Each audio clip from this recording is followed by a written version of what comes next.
Olha aqui, vamos falar um pouquinho de STF, né? Porque realmente chega a ser divertido o que está em curso.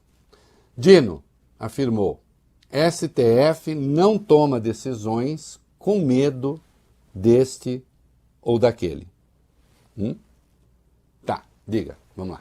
O ministro Flávio Dino do Supremo Tribunal Federal disse hoje que a corte não deixará de decidir o que deve ser decidido por eventual receio de que as decisões desagradem agentes públicos ou privados. A declaração foi dada em São Paulo depois de participar de evento para debater os desafios na área da segurança pública. O encontro foi organizado pela ONG Comunitas. Indagado por jornalistas sobre a pauta anti-STF no Congresso, Dino disse o seguinte: há muita tranquilidade em relação a isso, muita ponderação. Agora, o Supremo não vai deixar de decidir o que deve ser decidido, porque isso possa desagradar tal ou qual agente público ou privado, porque o nosso papel é exatamente ter independência, aplicar a lei e fazer o certo, independentemente de eventuais consequências políticas.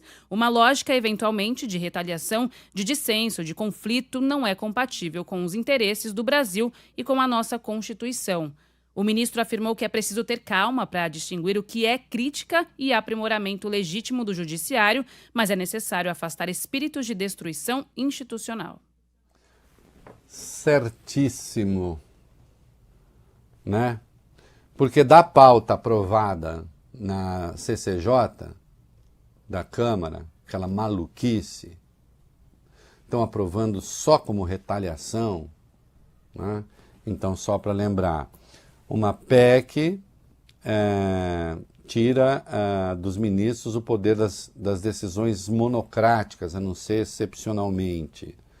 Mas isso o próprio Supremo já resolveu internamente, isso não vai dar problema. Eles continuarão a dar decisões monocráticas em caso de urgência e vão submeter ao pleno em seguida. Não é? Mas eu, se sou o Supremo, voto a inconstitucionalidade, porque é inconstitucional. Isso é como impedir determinados entes de recorrer ao tribunal. Isso é como cercear o acesso da justiça a pessoas. Se eu sou tribunal, eu digo, é inconstitucional, esta porcaria não vale. Não fala porcaria para não deixar magoados os porcarias. Não vale, mas nós, numa decisão aqui, tomada aqui numa sessão administrativa, a rotina será essa. E pronto. Até porque inconstitucional se todas as decisões que muitas vezes cabem liminares forem ter que ser tomadas pelo pleno do Supremo, que você vai ter um atraso formidável em decisões. A outra PEC dá ao Congresso o direito de revisar votações do Supremo, decisões do Supremo. Eu já disse, isso já teve no Brasil, na Constituição de 1937, a Constituição fascista de 1937, a polaca. Isso é Constituição, era previsto uma Constituição da ditadura Vargas. Isso é uma aberração.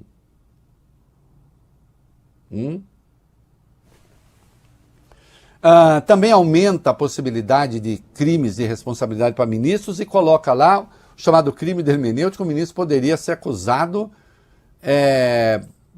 de crime porque tem uma interpretação de que os valentes não gostam.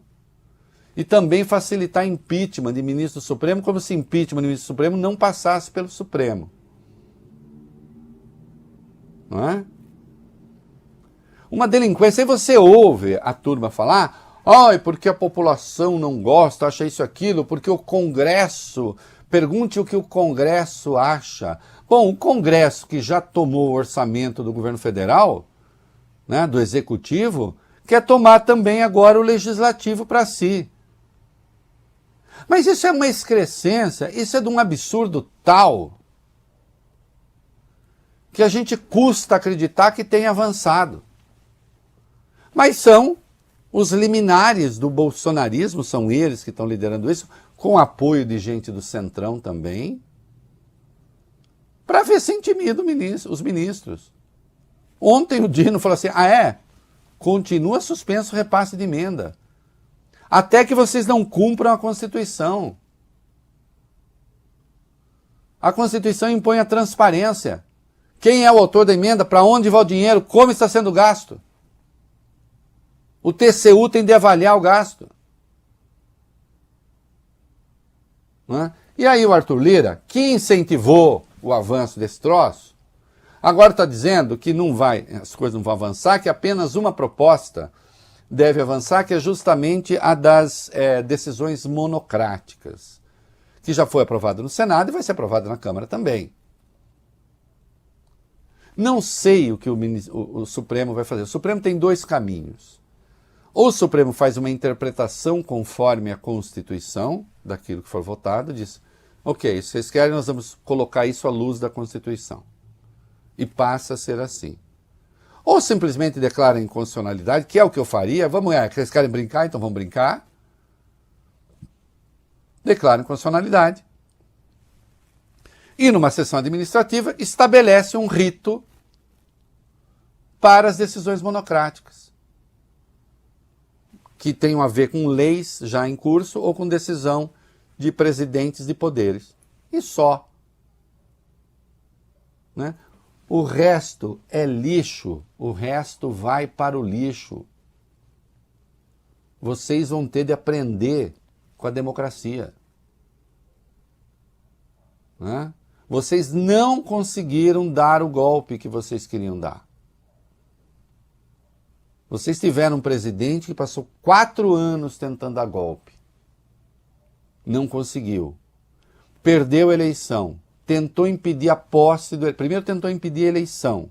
Reunião de 5 de julho de 2022, jamais esquecerei. Depois tentou impedir a posse. E depois, em razão do clima que tinha armado, houve o 8 de janeiro. E aí vem a turma da anistia, apoiada pelo tal Ciro Nogueira, presidente do PP. Aquele mesmo que tão desesperado está, embora a direita tenha tido um bom desempenho, que diz que, se preciso, ele apoia Pablo Marçal, desde que o Bolsonaro tope. Né? Essa é a direita brasileira. Esses são os conservadores brasileiros. Os conservadores brasileiros são aqueles que têm um representante, um dos seus maiores representantes, que deixa claro que apoia um criminoso escancarado para a presidência da República. Será que eu falo isso porque eu sou comunista? Ah, eu não sou comunista mesmo. Né? É uma questão de ter vergonha na cara.